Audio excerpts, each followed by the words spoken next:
وظیفہ دیا کہ یہ وظیفہ کر، تیری بیٹی تجھے خواب کے اندر مل جائے گی. اس عورت نے وظیفہ لے کر گھر میں گئی اور وظیفہ شروع کر دیا. جب وظیفہ شروع کیا تو اس نے خواب کے اندر اپنی بیٹی کو دیکھا، اور دیکھا اس حالت میں دیکھا کہ اس کی بیٹی عذابی قبر کے اندر گرفتار ہے. اس کو آگ کا لباس پہنایا گیا ہے، وہ آگ کی زنجیروں کے ساتھ جکڑی ہوئی ہے، دامن کا لباس ہے، قبر میں آگ بھڑک رہی ہے. جب ماں نے اپنی بیٹی کی یہ حالت دیکھی تو تڑپ گئی. دوستو یاد رکھنا کہ ماں کو اپنی اولاد سے بڑی محبت ہوتی ہے، ماں کو اولاد سے بڑی محبت ہوتی ہے.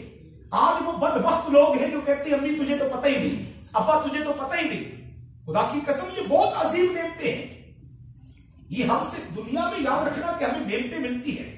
بہت سے لوگ ایسے ہوں گے جو ہمارے ساتھ ہیں، ہمارے ساتھ کھاتے ہیں، ساتھ پیتے ہیں، لیکن آپ کی ترقی سے ہو سکتا ہے کہ ان کے اندر جیلس پیدا ہو. لیکن واحد باپ کی ایسی ہستی ہے، واحد ماں کی ایسی ہستی ہے جو اپنی اولاد ان کی جتنی بھی ترقی کرے تو وہ دل سے خوش ہوتے ہیں.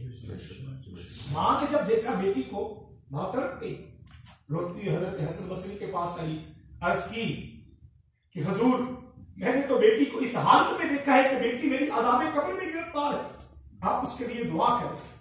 حضرت حسن بصری کی بڑے پریشان ہوئی، دعا کی. اب کچھ ہی دن گزرے تھے کہ حضرت حسن بصری اپنی آرام گاہ پر تشریف لے گئے. جب آرام گاہ پر تشریف لے گئے تو آپ خواب کے عالم میں جنت کی سیر کر رہے ہیں. خواب کے عالم میں جنت کی سیر کر رہے ہیں، آپ مناظر طے کرتے جا رہے ہیں. ایک مقام ایسا آتا ہے کہ جہاں پر بہت عالی شان تخت بچھا ہوا ہے اور تخت کے اوپر ایک حسین و جمیل لڑکی بیٹھی ہے.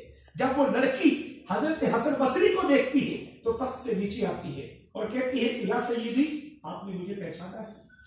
حضرت حسن بصری مسکراتے ہیں اور کہتے ہیں کہ بتا دیجیے. تو وہ لڑکی کہتی ہے کہ یا سیدی میں اسی عورت کی بیٹی ہوں جو آپ سے وظیفہ لینے کے لیے آئی تھی. جب حضرت حسن بصری اس سے یہ سنتے ہیں اور کہتے ہیں کہ تیری ماں نے تو مجھے حالت بتائی تھی کہ تو عذاب قبر میں گرفتار ہے، جناب تجھے ڈامر کا لباس پہنایا ہوا ہے اور تو آپ کی زنجیروں کے ساتھ جکڑی ہوئی ہے. وہ کہتی ہے کہ حضور میری ایسی ہی عادت تھی، واقعہ ہی میں عذاب قبر میں گرفتار تھی، اور صرف میں عذاب قبر میں گرفتار نہیں تھی بلکہ 570 مردے اس قبرستان میں اور بھی عذاب قبر میں گرفتار تھے.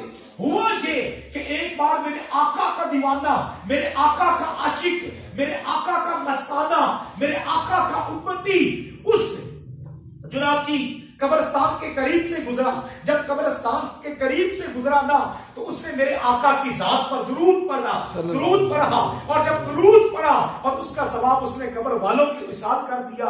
اللہ پاک نے اس ایک بار درود پاک کا اجر یہ دیا کہ مجھ سمیت 570 مردوں کو اللہ پاک نے بخش دیا اور داخل